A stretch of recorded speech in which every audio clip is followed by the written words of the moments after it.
Bible machine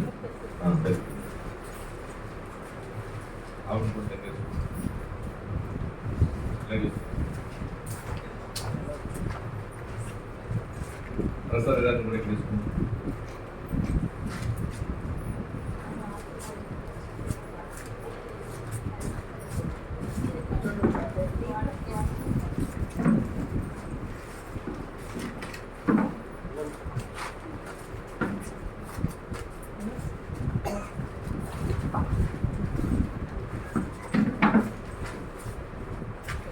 దేవునికే మహిమ కలుగును గాక. దేవుడు మహాకృపను బట్టి ఈరోజు దేవుడు చాలా చక్కగా దేవుడు మాటలు మాట్లాడు, ప్రార్థనలో దేవుడు చాలా చక్కగా చేయించి ఉన్నారు. కావున దేవునికి మహిమ. ఈరోజు దేవుని వాక్యాన్ని కూడా కొన్ని నిమిషములు ధ్యానించుకుని 7 మెట్లు ధ్యానములోకి మనం వెళదాం. 7 మెట్లు ధ్యానము దేవుడు చూపించిన గొప్ప మార్గము, ప్రార్థనా మార్గం. త్వరగా నెరవేర్పులకు వచ్చే 7 మెట్లు ధ్యానములో దేవుడు ఎన్నో మేలు చేశారండి. అలాంటి కార్యక్రమంకి మనం వెళ్ళబోతున్నాం. మరి దేవుడు ఈరోజు నీతో మాట్లాడటానికి ప్రభు సిద్ధంగా ఉన్నారు. ఆ దేవుని మాటలు మనం శ్రద్ధగా విందాం.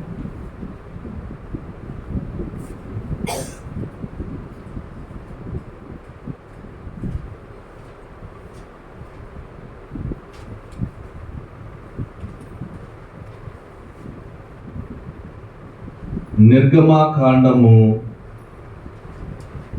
15వ అధ్యాయము. నిర్గమాకాండము 15వ అధ్యాయము 26వ వచనములో దేవుడు మాట్లాడుచున్న మాట,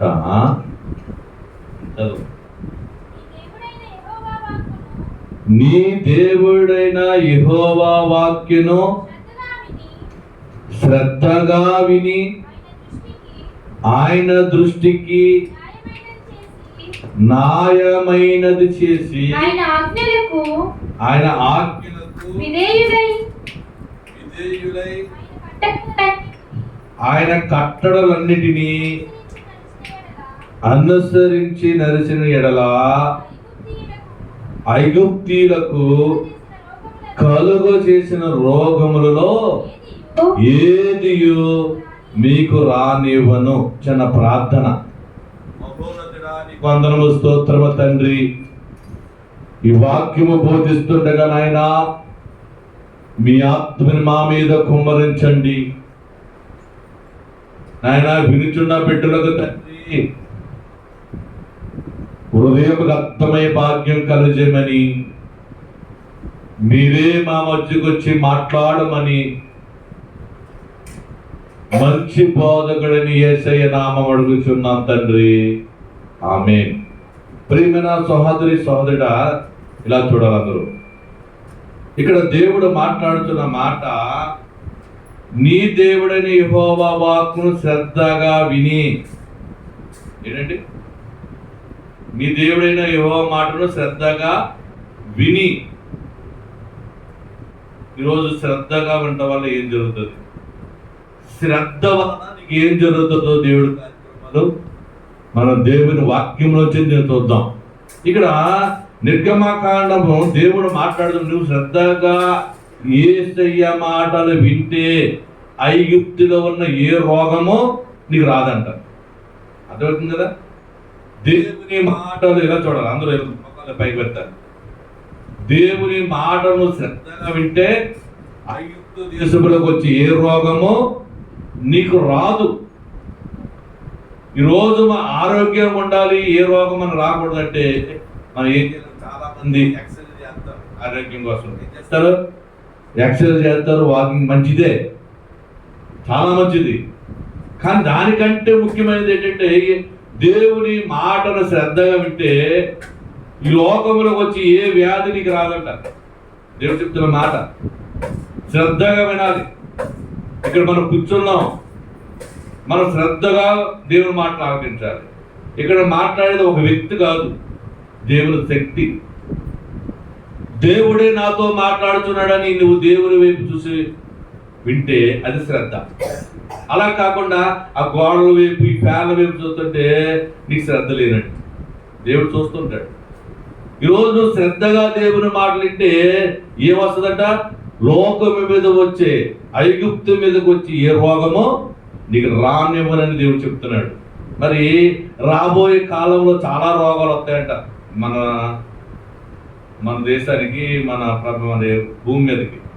అంటే ఎందుకంటే చాలా పొల్యూషన్ అయిపోతుంది, పాడైపోతుంది, చెట్లు నరికేస్తున్నారు, అడవులు లేవు, వాహనాలు పెరిగిపోతున్నాయి, రకరకాల రోగాలు వస్తున్నాయి. ప్రపంచంలో 7,000 రోగాలు ఉన్నాయంటండి. 7,000 రోగాలలో 4,000 రోగాలకి మందులు ఉన్నాయంట, కానీ 3,000 మంది రోగాలకి మందు లేదంటండి. మందు లేవు. ప్రేమైన సోదరి సోదర, అలాంటి రోగాలు రాబోతున్నాయి, భయంకరమైన రోగాలు. మొన్నే వచ్చింది కరోనా. వచ్చిందా? కరోనా వచ్చి మందు లేకుండా పోయిందండి. వచ్చినప్పుడు చనిపోయి. ప్రియమైన సోదరి సోదర, అప్పటి వరకు బాగానే ఉండేవాళ్ళు, అప్పుడప్పటికే ఊపిరాడక చనిపోయిన కాలం ఉన్నారు.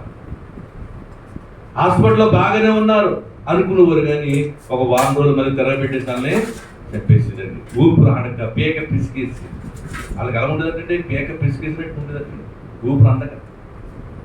అలాంటి భయంకరమైన దానికి మందు లేదు. దానికి మందు లేదండి అసలు. ఏదో పారాసెటమాల్, ఆ ట్యాబ్లెట్, ఈ ట్యాబ్లెట్ వేసుకున్నవారు తప్ప దానికి మందు లేదు. మందు లేదు. ఆ వ్యాధికి నీ శక్తే నీ మందు. ఏంటి? నీ ఇమ్యూనిటీ మందు. నీకు శక్తి ఎలా వస్తుందంటే దేవుడు వస్తేనే. దేవుడు ఆ శక్తిని ఇవ్వాలి, కానీ నువ్వు శక్తిని పొందుకోలేవు. అందుకని అంటున్నాడు, నా మాట శ్రద్ధగా వినాలి. మరి ఏ మాట శ్రద్ధగా వినాలి? ముందు మనం చూద్దాం. నిర్గమకాండము, మొదటి రాజుల గ్రంథము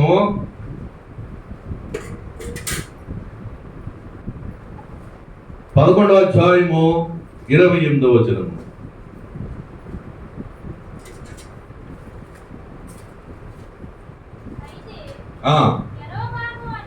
యెరోబాము అతడు మహాబలాఢ్యుడై ఉండగా యవ్వనుడగు ఇతడు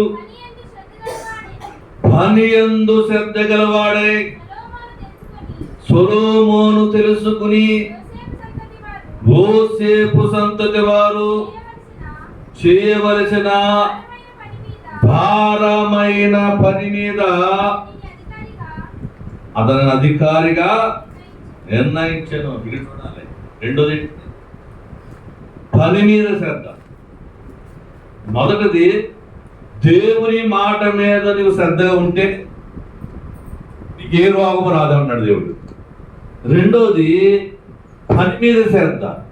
ఇక్కడ యోరోబాం అని ఒక పనివాడు, సొలొమోను రాజు రాజస్థాన్లో ఒక పనివాడు, అతని పనిని చూసి అతని బలాఢ్యుడు పనివాడు అతని పనిని చూసి ఎవరి పని అప్పగించబడింది? ఎవరి పనిది? వారిని. ఏ పని అన్నది? యోసేపు సంతతి వారి చేసే పని వాళ్ళకి ఇచ్చాడు, అధికారం. అదవుతుందా? నువ్వు పని శ్రద్ధగా చేస్తే నీకేమొస్తుంది? అధికారం వస్తుంది. అధికారం వస్తుంది. ఇక్కడ మన పని శ్రద్ధగా చేస్తే దేవుడు మనకు అధికారం ఇస్తాడు. ఏం అధికారం ఇస్తాడు? రోగమును వదిలిపెట్టే అధికారం, దెయ్యములను నిలబెట్టే అధికారం. నువ్వు పని శ్రద్ధగా చేయాలి. 10 అంటే 10 గంటలకు స్టార్ట్ చేయాలి. 10:30 వరకు పాటలు పాడుకోవాలి. 10:30 నుంచి సన్నిధి చేయాలి. 12 గంటల వరకు, 11 నుంచి 12 గంటల వరకు ప్రార్థన. ఇది శ్రద్ధ. నువ్వు శ్రద్ధగా పనిచేస్తే నీకు చేసే ఏంటంటే అధికారం ఇస్తాడు. ఏం అధికారము? రోగములు తీసేసే అధికారం, స్వస్థపరిచే అధికారం నీకు ఇస్తాడు. ప్రియమైన సోదరి సోదర, చక్కగా దేవుడిని మరి ప్రార్థన చేస్తాం. మనం ప్రార్థనకి దేవుడు సిద్ధపరచుకుంటాడు. దేవుడు ఎంత చెప్పండి పిలుచుకుంటాం. జనాభా ఏళ్ళు ఎంత వచ్చేస్తారు? దేవుడు పిలుచుకుంటే ఎంత చెప్పండి, ఇప్పటికి నేను 19 కూటాలు పెట్టాను. కనీసము ఒక 20 మంది వచ్చి ఉంటారు, తక్కువ ఎక్కువలో 20 మంది ఒక కూటానికి. అక్కడికి వచ్చి రాకుండా ఇంట్లో కట్టిన వాళ్ళకి 20 మంది ఉండొచ్చు. అంటే 40 మంది, 20 మంది ప్రత్యక్షముగాను 20 మంది పరోక్షముగాను దేవుని మాటలు ఆలకించారు. వాళ్ళందరూ దేవుని దగ్గరకు వస్తా అన్నారు. ఎందుకు రావట్లేదంటే ముందు నిన్ను సిద్ధపరచాలి దేవుడు. ఏంటంటే ఇక్కడ సిద్ధపరచాలి. వచ్చిన జనాంగానికి నువ్వు స్వస్థకాలు చేయడానికి నువ్వు సిద్ధపడాలి, అధికారం కావాలి. ఇప్పుడు నీలో శ్రద్ధ చూస్తున్నాడు దేవుడు. నువ్వు శ్రద్ధగా దేవుని పని చేస్తే నీకేమొస్తుంది? అధికారం వస్తుంది. ఇది జనాలు రాలేదు కదా, మా అమ్మమ్మ అనిపించేసుకుంటే శ్రద్ధ లేనట్టు.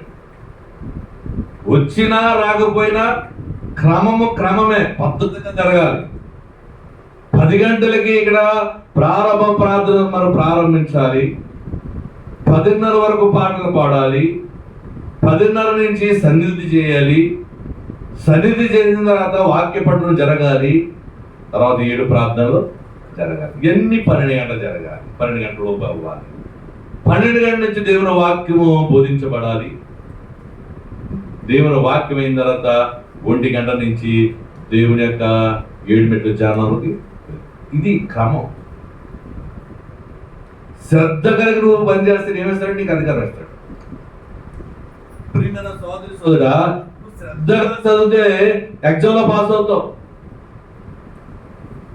నువ్వు చదవకుండా వెళ్తే ఎగ్జామ్ పాస్ అవుతావా? నీకు శ్రద్ధ ఉండాలి. దేవుని దగ్గరకు వచ్చినప్పుడు దేవుని మాట వినటంలో శ్రద్ధ ఉండాలి. దేవుని పనిలో శ్రద్ధ ఉండాలి. చాలా చక్కగా చేసిన ప్రార్థన ఎలా వచ్చి పొడి ప్రార్థనలు కాదు. ఆ పిల్లలు చేసిన ప్రార్థనలో హృదయంలో వచ్చే ప్రార్థన. ఆ ప్రార్థన వాళ్ళు దేవుడు అక్కడ నాకు తెలియపరుస్తున్నాడు. మీకు నేర్పుతున్నాను ప్రార్థన, నేను తీసుకొస్తాను, మిమ్మల్ని సిద్ధపడి చేస్తున్నాను. అన్ని కొరకు ప్రార్థన చేయాలి. 100,000 మంది వస్తారు, అందరి కోసం మనం అందరూ ప్రార్థన చేయాలి. నేను మమ్మందరినీ సిద్ధపరుచుతున్నాను అని దేవుడు నాకు ఇక్కడ ఏంటంటే ప్రత్యక్షత కనిపించాడు. 100,000 మంది తీసుకొస్తున్నాడు దేవుడు. ఈరోజు మనం ఏం చేస్తున్నాడు? ప్రార్థన ఊరులుగా మార్చుతున్నాడు. అందరూ ప్రార్థన చేయాలి. అన్ని రోగాల కొరకు మనం ప్రార్థన చేస్తాం. ఆ రోగాలు విడుదలపోతాయంట, ఆ యొక్క జబ్బులు విడుదలపోతాయంట, మరణ వ్యాధులు కొట్టివేస్తాడండి. ఎంత గొప్ప దేవుడు అండి. అంటే దేవుడు ఒక ప్రణాళిక, ఒక ఆలోచనగా చేస్తాడండి ఆయన. నీకు నేర్పాలి. ముందు నువ్వు ఎలా ప్రార్థించాలో నేర్పాలి. సంఘం ఎలా ప్రార్థించాలో నేర్పాలి. సంఘము ప్రార్థిస్తే సంఖ్యలు నిండిపోతాయి అన్నాడు దేవుడు. సంఘం ఎలా ప్రార్థించాలి నేర్పుతున్నాడు. నేర్పి ఎలా విధులలో దేవుడు తీసుకొస్తాడు. ఇప్పుడు వరకు ఒక 700 మందికి సువార్త చేశారు. 700 మంది కూడా నన్ను ప్రేమించారు, చాలా ప్రేమించారు. ఆటోమేటిక్గా కాదు, మళ్ళీ రండి అని ప్రేమించారు. అలాంటి ప్రేమించిన వాళ్ళు ఎందుకు రారు? వస్తారు. దేవుడు త్వరలో తీసుకొస్తున్నాడు వాళ్ళు 100,000 మందిని. వాళ్ళ కార్యాలు ఎదురు చేస్తాడు. అలా మనసులు చూస్తుంటే నాకు జాలేసింది. ప్రియమైన చదువు ఈరోజు దేవుడు చెప్తున్న మాట, నీ పనిలో శ్రద్ధగా ఉండాలి. పనిలో శ్రద్ధగా ఉండి యెరొబోయాము పనిలో శ్రద్ధగా ఉన్నట్టు అధికారిగా మార్చబడ్డాడు. అలాగని ప్రియమైన సహోదరి సోదరుడా, ఇంకను మనం చూద్దాం.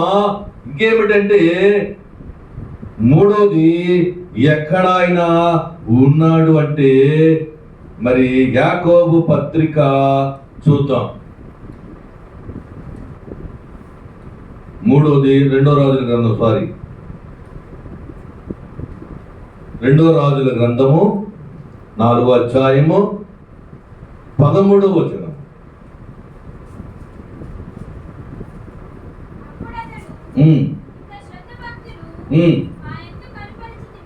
ఇంత శ్రద్ధాభక్తులు నా యందు కనపరిచితివి, నేను నీకేమి చేయవలను? రాజుతోనైనను సైనాధిపతితోనైనను నిన్ను గూర్చి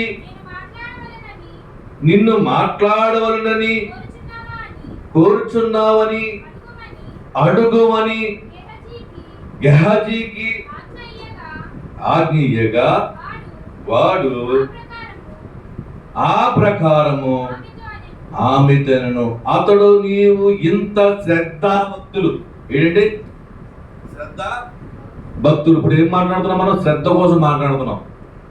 శ్రద్ధ ఉంటే నీకు ఏం జరుగుతుంది? మొట్టమొదటికి శ్రద్ధగా దేవుని మాట ఆలకిస్తే రోగం మీదకి వచ్చే శ్రమను నీ మీద రావు, రోగం మీదకి వచ్చే రోగాలు నీ మీద రావు. అలాగనే నువ్వు శ్రద్ధగా పనిచేస్తే దేవుడు నీకు దేశంలో ఉన్న స్థలంలో ఎక్కిస్తాడు. ఇప్పుడు నువ్వు మామూలుగా రోడ్లు తిరగచ్చు, నువ్వు రోడ్ల మీద ఖాళీగా ఉండొచ్చు. అది దేవుడు ఏమన్నాడు తెలుసా? నువ్వు దేవుని దగ్గరికి శ్రద్ధగా వస్తే, నీ పని శ్రద్ధగా చేస్తే దేశంలో ఉన్న స్థలంలో ఎక్కిస్తానన్నాడు. మూడోది నీ భక్తిలో శ్రద్ధ ఉండాలి. ఇక్కడ ఎవరంటే సూర్యమిరాలు. ఎవరండి? ఎవరి? సూర్యమిరాల కోసం మాట్లాడుతున్నాడు. అమ్మా, నీ భక్తి చాలా శ్రద్ధగా ఉంది, ఏమన్నా నేనేం సహాయం చేయాలి నీకు? రాజుగారితో ఏమైనా మాట్లాడాలా, లేకపోతే ఏమని కావాలా అని గెహజీతో తన అసిస్టెంట్తో కౌరవించాడు ఆవిడికి. కానీ ఆవిడ కావాల్సింది అయ్యి కాదు, గర్భఫలం కావాలి. చాలా వయసు వచ్చింది, ఆవిడ అడగలేదు.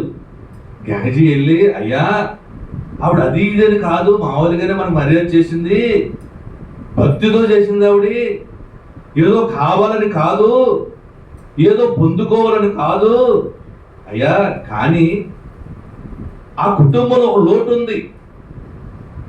ఏంటా లోటు? ఆమెకు పిల్లలు లేదయ్యా అని గెహజీ చెప్పాడండి గురువు గారికి, ఎలీషా గారికి. షూనేమిరాలు చెప్పలేదు. షూనేమిరాలు ఆ యొక్క సేవకుడికైనా ఎలీషాకి చెప్పలేదు ఆ పిల్లలు కావాలని. తన భక్తిని బట్టి, భక్తిలో ఉన్న శ్రద్ధను బట్టి దైవ సేవకుడు ప్రార్థించాడు, వచ్చే సంవత్సరానికి నీకు కుమారుడు కలుగుతాడు. అంత చక్కగా ఉంది. నువ్వు అడుగుతున్నావు, మనం అడుగుతున్న ఇవ్వలేదంటే నీ భక్తిలో శ్రద్ధ లేదమ్మో. అడగకపోయినా సునీరుడికి మరి కార్యం చేశాడు దేవుడు. అడగలేదు ఆవిడ, భక్తిలో శ్రద్ధ చూపించిందండి. భక్తిలో శ్రద్ధ. భక్తిలో శ్రద్ధ అంటే సమయానికి రావటము. రేపు ఎక్కడికి వెళ్ళాలంటే మనం ఈరోజే సిద్ధపడిగా ఉంటాము. భక్తిలో శ్రద్ధ. రేపు శనివారం లేదంటే ఆదివారము నేను పెందకాడే వెళ్ళాలని నువ్వు సిద్ధపడి ఉంటావు చూసావా, అదే శ్రద్ధ. భయభక్తులు గలవారు ఉంటారంట. భయభక్తులు, భయము భక్తి. ఈ భయము భక్తి రెండు ఒకరు ఉండవు. ఒకరు భయం ఉంటే భయం ఉంటే భక్తి ఉండదు, భక్తి ఉంటే భయం ఉండదు. భక్తి గలవాళ్ళు ఉన్నారంటే చాలా మంది ఉంటారు, ప్రార్థనకి వెళ్తారు, ప్రార్థన చేసుకుంటారు, అన్నీ చేస్తారు. ఇదురుకి వెళ్తారు గొడవ. ఇదురంటే గొడవ. నువ్వేంటి అని ఇలా చేతులు ఆడించేసుకుంటారు. ఎవరు? ఆడవాళ్ళే. భక్తి ఉంది. ఆదివారం చర్చికి వెళ్ళి ముసుగేసుకుని గంటలు ప్రార్థన చేస్తారు. దేవుడు అంటే భయం ఉందా? బయటికి వెళ్ళి ఏం చేస్తాను నువ్వు? గొడవ. భక్తి మీద సవాల్ అంటున్నావు. దేవుడు అంటే భయం లేదు. ప్రియమైన సోదరుడా, భయం ఉంటుంది, కొంతమందికి భక్తి ఉండదు. అయ్యో ఏమైనా తప్పు చేస్తే దేవుడు చూస్తాడమ్మో, అయ్యో ఈ పని చేయకూడదు దేవుడు చూస్తాడమ్మో అని చేస్తూనే తప్పు చేసేసి దేవుడికి కాన్ఫిడెన్స్ పెడతాడు. అయ్యా నా పాపం క్షమించి, ఇవి తప్పు చేశాను, ఇదిగో కాన్ఫిడెన్స్. అంటే భయం ఉంది, భక్తి లేదు. మందిరానికి వెళ్ళో దేవుడు అంటే భయమే. అయ్యో చూసేస్తున్నాడమ్మో, నన్ను క్షమించుతాడు, నువ్వు లోనా నేర్చుకుంటావు. రెండు ఉండవు ఒక్కొక్కమందికి. ఒకళ్ళు భక్తి ఉంటే భయం ఉండదు, ఒక్కొక్కరు భయం ఉంటే భక్తి. కానీ భయము భక్తితో ఉండాలి. శ్రద్ధ అంటే అది. భయము ఉండాలి, భక్తి ఉండాలి. దేవుడు చూస్తున్నాడని భయం ఉండాలి, భక్తి ఉండాలి. నువ్వు భక్తి చేస్తుంటే బయట కూడా ఈమె ఎవరు భక్తి గలవాడు, ప్రార్థన చేసుకుంటాడు, ఎక్కువ అనవసరమైన మాట్లాడడం, ఎవరైనా ఏమైనా అనేసి అసలు కలగ తీసుకోవడం, ఈ మాటలు. భక్తిపరుడు మాట్లాడండి, అతను ఏమన్నా సరే ఏమంటండి, అతని పని అయింది, ఆయన ప్రార్థన, ఆయన మందిరము, ఆయన కార్యక్రమాలు తప్ప ఎవరితో మాట్లాడుతుంది. భక్తిగా చేసేవాడు పని. ఈరోజు భక్తిలో శ్రద్ధ ఉందా మనం చూసుకోవాలి. మన దేవుడు అంటాడు ఇక్కడ, భక్తిలో శ్రద్ధ ఉంటే దేవుడు అడక్కోబడికి ఇచ్చేస్తాడు, నువ్వు అడగక్కలవద్దు. నీ భక్తిలో శ్రద్ధను చూసి శూన్యమురాలికి మరి గర్భఫలం ఏర్పాటు చేసిన దేవుడు నీకు ఇవ్వడా? ఇస్తాడు. నీ భక్తి ఎలా ఉందో ఒకసారి టెస్ట్ చేసుకోవాలి. ప్రార్థన చేసుకుంటున్నాం, గుడి బయట గొడవ పెట్టేసుకుంటున్నాం, ఏముంది? అది భక్తి.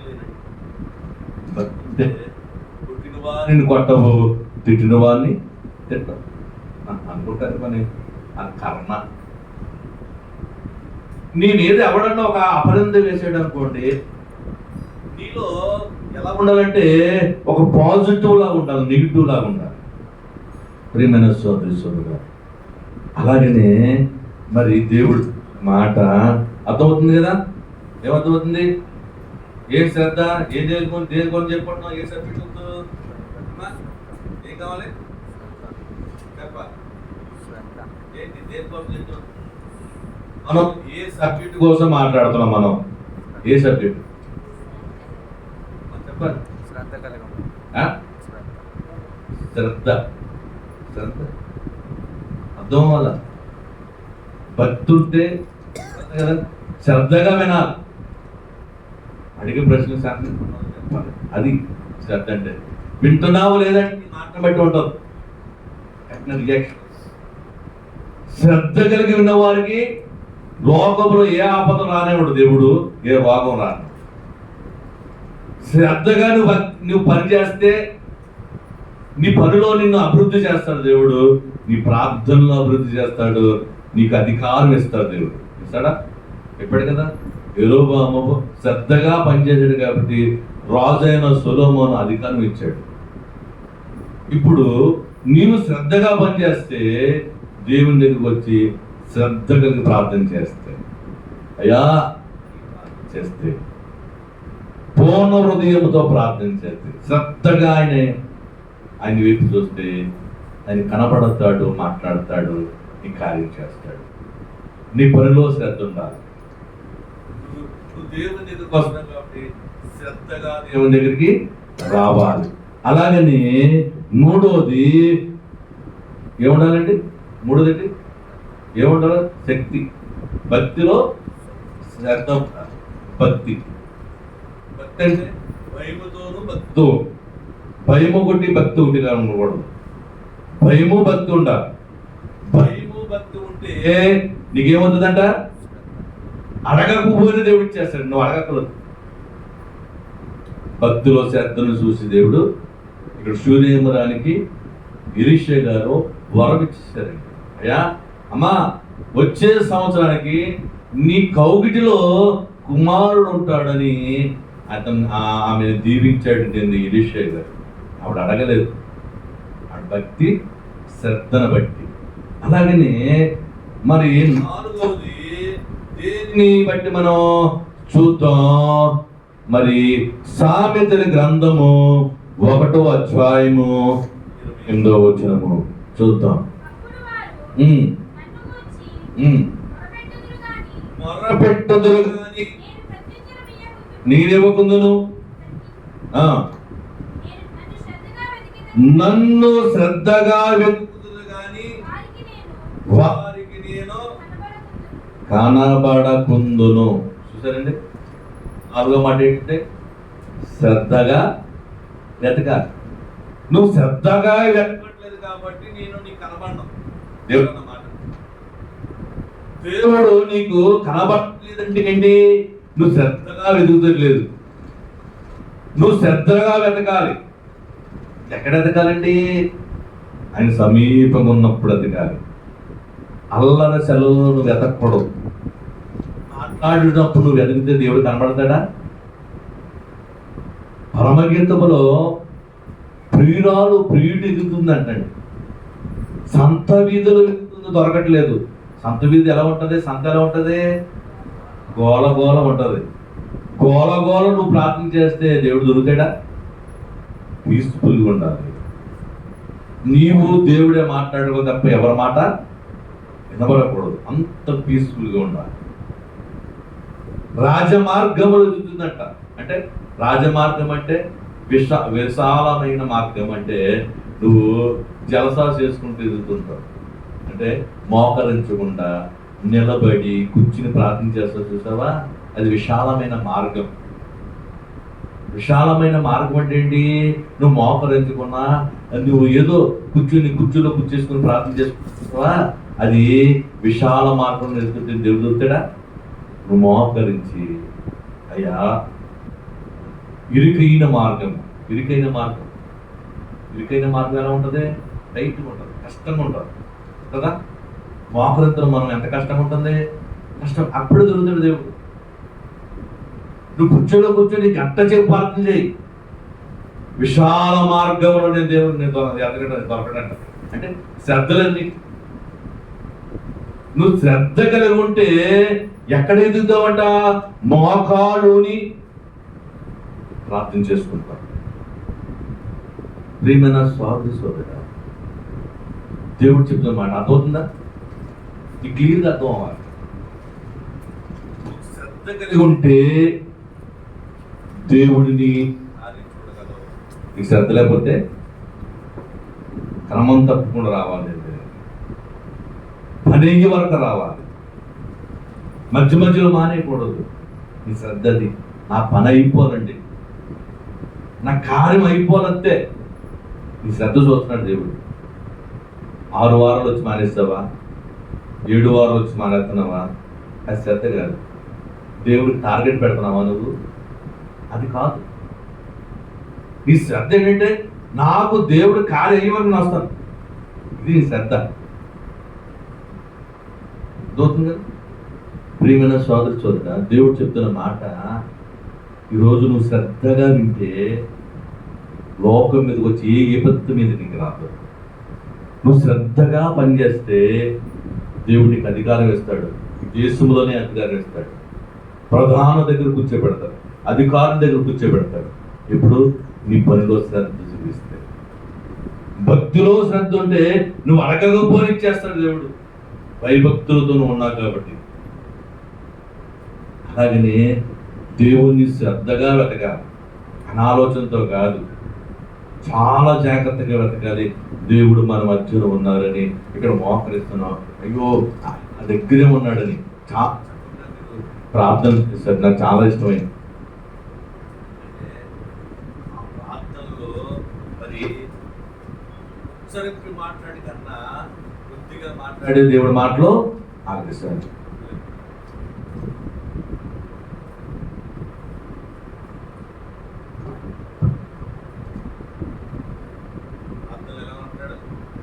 చెప్ప మాటల కన్నా హృదయాంతర మాత్రం మాటలే దేవుడు ఆగ్రహిస్తాడు. ఎన్ని మాటలు మాట్లాడండి? 4. చెప్పండి ఎన్ని? ఏం మాటలకి ఎన్ని శ్రద్ధలు? ఎన్ని మాటలు? 4. చెప్పండి ఎన్ని శ్రద్ధలు కలగాలి మనకి? దేని ఇంట్లో శ్రద్ధ ఉండాలి? చెప్పండి ఆనందరావు గారు.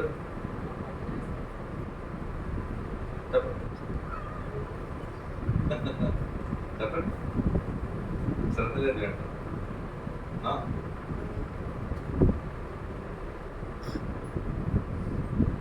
శ్రద్ధ లేకపోతే మనకి ఏం ఉండదు. ఇక్కడ చెప్తారు కదా, ఆయన మాట శ్రద్ధగా కదా. చిన్న మాటలే కదా. నా మాట శ్రద్ధగా వింటే చాలు, నిర్వాహం లేదా. ఇంకేంటి? 2 పనిలో శ్రద్ధ.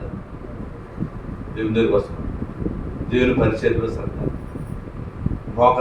మోకరంలో శ్రద్ధ. నీకు శ్రద్ధ పనిలో నీకు అధికారం. మూడోది భక్తిలో శ్రద్ధ. నీ భక్తిలో శ్రద్ధ వల్ల నీకు అడగకపోయినా దేవుడు ఇచ్చేస్తాడు. భయం ఉండాలి, భక్తి ఉండాలి. భక్తి చేసి బజార్లో రౌడీజం చేయకూడదు. ఇక్కడ భక్తి చేస్తున్నాం, ఇదే భక్తి అక్కడ చూపించాలి. భయం ఉంది, భక్తి లేదు. దేవుడు అంటే దేవుడు నన్ను ఏదో చేసేస్తాడు, పాపం చేస్తాడని భయం ఉంది, కానీ దేవుని దగ్గరికి వెళ్ళలేదు. భక్తి లేదు. భయమో భక్తి ఉండాలి. భయమో భక్తి ఉంటే దేవుడిని కార్యం చేస్తాడు, అడగకపోయి చేస్తాడు, నీకు ఏం అవసరం నీకు ఇచ్చేస్తాడు. అలాగని ప్రియమైన సోదరి సోదరుడా, ఇంకను చూద్దాం. ఎపిసిలో రాసిన పత్రిక 4వ అధ్యాయము 5వ వచనం చివరిగా చూసుకుని మనం ధ్యానంలోకి వెళ్ళిపోతాం. అమ్మా, ఎపిసిలో రాసిన పత్రిక 4వ అధ్యాయము 1వ వచనం. కాబట్టి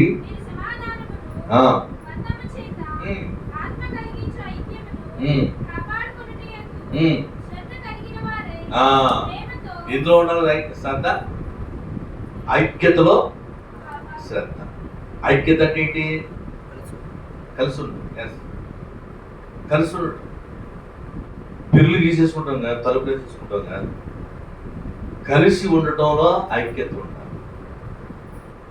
భగవాన్ని ప్రేమించే వారిలో ఐక్యత ఉండాలి. వాళ్ళు వేరండి, నేను ఎవరైనా అనకూడదు. వాళ్ళ మా ఒకటేంటి, మా వాళ్ళండి అని ఐక్యతతో జీవించాలి. ఐక్యత లేకుండా చాలా మంది మరి ఉంటున్నారు ఈ రోజుల్లో. మరి ఒకప్పుడు ఈ కుటుంబాలు ఉండి, ఉమ్మడి కుటుంబాలు ఉండి ఉన్నాయా? పెళ్ళవుతే చాలు పక్కన పెట్టేస్తారు కాపాడు. అంటే తల్లిదండ్రులు పంపించేస్తారు, సారించి సమయం వెళ్ళిపోతామని ఉన్నట్లేదు. వాళ్ళు కూడా ఓ నెల 2 నెలలు సెట్ అయిపోయి మీరెవరు నేనెవరు అంటున్నారు. తల్లిదండ్రులు కూడా సంబంధం లేదు. అంటే ఐక్యత లేదు. దేవుడు ఏమంటే తెలుసండి, ఐక్యతలో నువ్వు శ్రద్ధగా ఉండాలి, అప్పుడు దేవుడిని దీవిస్తాడు. నువ్వు శ్రద్ధ కలిగి ఉండాలి. ఐక్యతలో అందరినీ కలుపుకోవాలి. మందిరములో శ్రద్ధ ఉండదు. మందిరంలో కొంతమంది ఒక బ్యాచ్, కొంతమంది ఒక బ్యాచ్.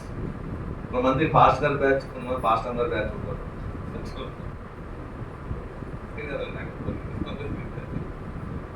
ఇంకా మనం ఇంకా సంఘానికి కాబట్టి అప్పుడు ఏమైనా అవ్వచ్చు చెప్తున్నా. అలా ఉండకూడదు. సంఘంలో పాస్టర్ గారి బ్యాచ్, పాస్టర్ గారి బ్యాచ్ ఏంటది? ఐక్యత ఉందా? ఐక్యతలో నీకు శ్రద్ధ ఉండాలి. అందరి కోసం ప్రార్థన చేయాలి. అందరూ నా వారే. ఆవిడ ప్రార్థన రాదండి, ఆవిడ వేరు. మనందరం ప్రార్థన పరుడు. మన పక్క వచ్చేయండి కనుక మనందరం ఎవరో ప్రార్థన వీరులు కాబట్టి సన్నిధిస్తులు పక్క ఉండాలి. అది కాదు, అందరం ఒకటే. ఐక్యత కలిగి ఆ సంఘం వేరు, ఈ సంఘం వేరు కాదు. ఇది అంతా సార్వత్వ సంగమం. అందరం కలిసి దేవుని పని చెయ్యాలి. నువ్వెందుకు వచ్చావు ఇక్కడికి? నా ఏది అంటే ఏముంది? ఐక్యత లేదు. రామశిరపేటలో నేను ఒక అతను వచ్చాడు, పాస్టర్ గారు. ఒక ఆవిడని అడిగి చేస్తున్నాం, అమ్మా ఇక్కడ సువార్త ఇప్పుడు పెడతాం, ఎవరు పర్మిషన్ ఇస్తారంటే పెట్టుకోండి బాబు. పెట్టుకున్నాను. చీపుడుతో తుడిసి స్టాప్ వేసుకుంటున్నాం. అందరూ వచ్చాడు, ఆయన పనికి వచ్చాడు లేదు. మా పాస్టర్ గారు అని అందాం. నమస్కారం, మీరు ఎవరు చెప్పు పెడుతున్నారు? అప్పుడు చెప్పాలి కదండి అనండి. మీరు ఎవరో నాకు తెలియదు, నువ్వు ఎవరో నాకు తెలియదు, నీకు చెప్పాడు. మీరు ఎవరో నాకు తెలియదు, మీకు చెప్పబట్టి అసలు గురే బయలుదేరినప్పుడు ఎక్కడికెళ్ళా ప్రార్థన చేసుకుంటే రామేశ్వరం పెట్టాలన్నాడు దేవుడు. రామేశ్వరం వాళ్ళు ఎప్పుడు అడుగు పెట్టింది లేదు, ఫస్ట్ టైం అడుగు పెడుతున్నాం. ఎక్కడ పెట్టాలో ప్రభా అని ఇలా చూస్తే ఇదిగో అక్కడ చూపించాడు. అలా లైట్ కిందకి వెళ్ళాం. పెట్టుకోవాలి కాబట్టి పక్క వాళ్ళని అడుగుతున్నాం పర్మిషన్, పెట్టుకోమంది. నీకు చెప్పింది అసలు మీరు ఎవరో నాకు తెలియదు, మీ ఇంటికి ఎలా రా నేను అని చెప్తే అలా కదండి, పెట్టుకుంటూ సువార్త సేవకుడు మన దగ్గర చెప్పాలి కదండి. అవునండి, చెప్పాలంటే మీరు నాకు తెలియాలి కదా. అదే కదా, పలానా ఇల్లు పలానా పాస్టర్ గారు అక్కడ ఉంటారంటే ఇల్లు చెప్తాం. ఆయన ఎవరో తెలియకుండా వాదించారు ఆ పాస్టర్ గారిని. ఆవిడని అమ్మ నాకు చెప్పాలి కదా నువ్వు ఫోన్ చేసి అంటాడు ఆవిడ.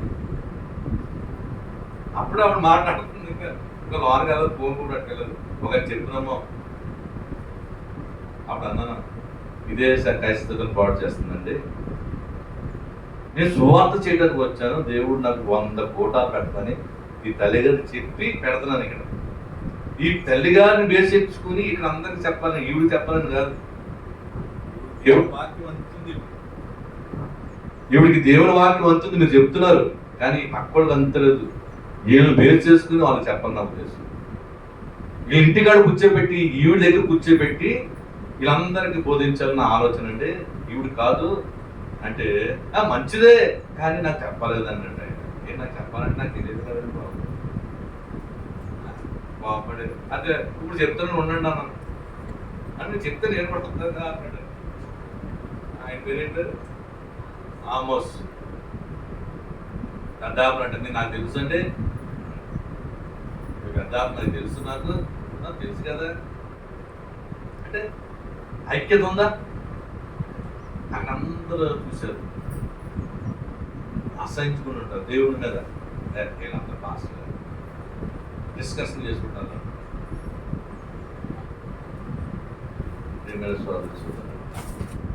దేవుడు చెప్తారు మాట, ఐక్యత ఉందా? రోజు ఐక్యత మా అందరూ ఉంటారు. కూర్చోండి.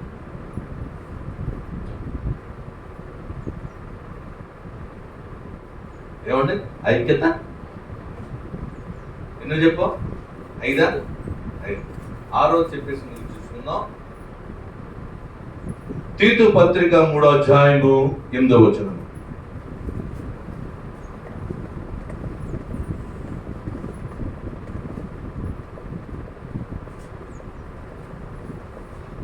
తీతు పత్రిక 3వ అధ్యాయము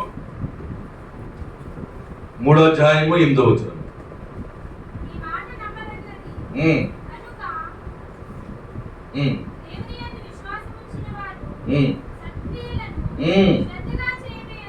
సత్క్రియలను శ్రద్ధగా చేయుటకు చాలండి. ఇక్కడ ఏంటండి సత్క్రియలు. ఏమి శ్రద్ధ? సత్క్రియలు. సత్క్రియలు అంటే ఏంటి? సత్క్రియ అంటే నీ క్రియ, నీ మాట, నీ చూపు, నీ నడక, నీ క్రియలను బట్టి నీ క్రియల్లో శ్రద్ధ ఉండాలి. బజారుకి వెళ్ళినప్పుడు నీ మాట తీరు ఎలా ఉంది? పరిశుద్ధమైన మాట ఒకరికి ఉంటుంది, అపరిశుద్ధ మాట ఒకలా ఉంటుంది. ఎలా ఉంటుందంటే ఒరే అంటాడు, పరిశుద్ధం అంటే ఏమండి వందనాలండి, అంతే కదా, వందనాలండి అంటారు. మరి నీ మాట నీ నడక ఎలా ఉంది? నీ క్రియలో శ్రద్ధ ఉండాలి. ఎవరైనా నీ మాట్లాడితే చక్కగా ఉంటాయండి, ఎక్కువ మాట్లాడు కానీ చాలా చక్కగా నిజాయితీగా ఉంటాడండి. ఇది క్రియ. నీతిగా ఉంటాడండి, అబద్ధం మాట్లాడు క్రియ. నీ క్రియలో శ్రద్ధ ఉండాలి, నీ కోసం ఏదో చెప్పుకోవాలి, అది క్రియ అండి. నీ కోసం నువ్వు చెప్పుకుంటావు కాదు, నీ కోసం ఇతరులు చెప్పాలి. నీ క్రియలో శ్రద్ధగా ఉంది. దేవుడు చెప్తున్న మాట, నీ క్రియలో శ్రద్ధగా ఉంటే నీ ద్వారా 10 మంది మారుతారు. నిన్న అవసరం పేట మా క్రియ బాగలేదు, అందరూ వద్దరనుకున్నారు, చాలా మంది పోయారు. ఈ క్రియ ఎప్పుడు దెబ్బయిందో పక్క పోయింది. క్రియ ఏం చేసింది? వినకుండా చేసింది జనం, అంతే కదా. అంతకుముందు నేను అందరినీ అడుగుండి వచ్చేవాళ్ళు అందరూ, కానీ ఇక్కడ ఏడైనా గొడవలు పెట్టుకుంటారు ఉంది అని నా పక్కకు పోయారు. అక్కడ 2.5 కోట్లు వచ్చారు, కొంతమంది వచ్చారు, అంతగా రాలేదు. నీ క్రియ ఎలా ఉందో చూసుకో. నీ క్రియలో శ్రద్ధగా ప్రియమైన సహోదరి చూదట. రోజు నీకు చెప్తున్న మాట, బైబిల్ మిషన్ ప్రార్థనా సాలలో నువ్వు ఉన్నావు. నువ్వు శ్రద్ధ కలిగి ఉంటే, శ్రద్ధ కలిగి దేవుని మాట అంటే దేవుని కార్యం చేస్తాడు. లేదు అనా ఇప్పుడే కదా, ఇప్పుడు ఈ 10 మంది కాదు 100 మంది వచ్చేసరి నేను ఎలా చెప్తాను, నువ్వు శ్రద్ధగా లేకపోతే రావట్లేదు. శ్రద్ధగా దేవుని మాటలు వింటేనే దేవుని దగ్గర రావాలి. ఎందుకంటే దేవుడు సర్వం ఎరిగిన దేవుడు. నువ్వు అనాలోచనతో ఉంటే దేవుడికి ఏమిటంటే వేదన. దేవుడు నీకు ఇవ్వాలని చూస్తున్నారు కాబట్టి ఆయన సంతోషపరిచేలాగా మనం ఉండాలి. ఆయన మాటలు శ్రద్ధగా వినాలి. 2, నీ పనిలో శ్రద్ధగా ఉండాలి. ఆదివారం మందిరం అంటే శనివారమే సిద్ధపడిపోవాలి. దేవదాసాయి గారి మాట శనివారం సిద్ధపాటు దినమంట. ఏంటండి సిద్ధపాటు. చాలా మంది ఆదివారం నాడు షాంపూలు ఎదుగుతుంటారు, కొట్లకి వెళ్తుంటారు. సబ్బు లేదని, అమ్మ సబ్బు లేదు స్నానానికి నీళ్ళు పట్టిన సబ్బు పట్టరమ్మా, బాత్రూమ్ నీళ్ళు పెట్టుకుని. శ్రద్ధ ఉందా లేదా? లేదు శ్రద్ధ. నీకు శనివారం మర్చిపోయావు, ఆదివారం ఎత్తాను కానీ ఆదివారం గుర్తు రావట్లేదు నీకు. శనివారం నాడే నువ్వు అనుకోవాలి ఆదివారం సిద్ధపడాలని. శనివారం సిద్ధపాటు దినం. శనివారం ప్రార్థన సాల, శుక్రవారమే నువ్వు సిద్ధపడాలి. ప్రార్థన సాలలో పరిశుద్ధంగా ఉండాలి, స్నానం చేయాలి, నూతన వస్త్రాలు వేసుకోవాలి, శ్రద్ధగా వెళ్ళాలి అన్నట్టుగా నువ్వు దేవుని దగ్గర రావాలి. నీ భక్తిలో శ్రద్ధ. దేవుడు చెప్తున్న మాటలో దేవుడు కొద్ది మాటలను దీవించునుగాక. ఆమేన్. మన సమయం అవుతుందిగా, మన 7 మెట్లు ధ్యానం చేసుకుందాం.